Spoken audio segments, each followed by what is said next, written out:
సూర్యాపేట పట్టణంలో ప్రేమోన్మాది రెచ్చిపోయాడు. ప్రియురాలు దూరం పెడుతోందని ఆమెపై సుత్తితో దాడి చేశాడు. స్నేహానగర్ లో యువతి నివాసం ఉంటూ ఉండగా ఆమె ఇంట్లోకి దూరి తలపై సుత్తితో దాడి చేశాడు. యువతి తీవ్రంగా గాయపడగా స్థానికులు వెంటనే స్థానిక ప్రభుత్వాసుపత్రికి తరలించారు. అయితే పరిస్థితి విషమంగా ఉండడంతో అక్కడి నుంచి హైదరాబాద్ తీసుకెళ్లారు.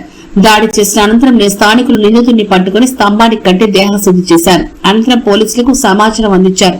ఇదిలా ఉంటే యువతి యువకుడు ఇద్దరు పక్కపక్కన గ్రామాలకు చెందిన వారేని తెలుస్తోంది. 8 ఏళ్లుగా ఇద్దరు ప్రేమించుకుంటున్నట్టు సమాచారం. గత కొంతకాలంగా యువతి ఒంటరిగా సూర్యాపేటలోనే ఉంటున్నట్టు తెలుస్తోంది. ప్రేమానుమతి దాడితో సూర్యాపేటలో ఒక్కసారిగా భయాందోళనకర వాతావరణం నెలకొంది. ఇక నిన్న హైదరాబాద్ వనస్థలిపురంలోని ఇలాంటి దారుణమే చోటు చేసుకుంది. విడాకులు ఇచ్చి మరో పెళ్లి చేసుకుందని మాజీ భర్త మహిళ నివాసానికి వచ్చి దాడి చేశాడు. తీవ్రంగా గాయపడిన మహిళ అక్కడికిక్కడే మరణించింది. ఈ ఘటన మరిచిపోకముందే రాష్ట్రంలో మరో దారుణం చోటు చేసుకుంది.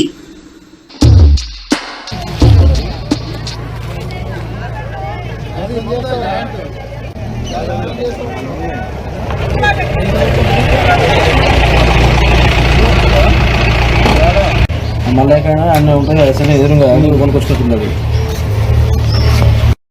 మళ్ళీకైనా అన్నీ ఉంటాయి అసలు ఎదురుగా కొనుకొచ్చుకుంటున్నది.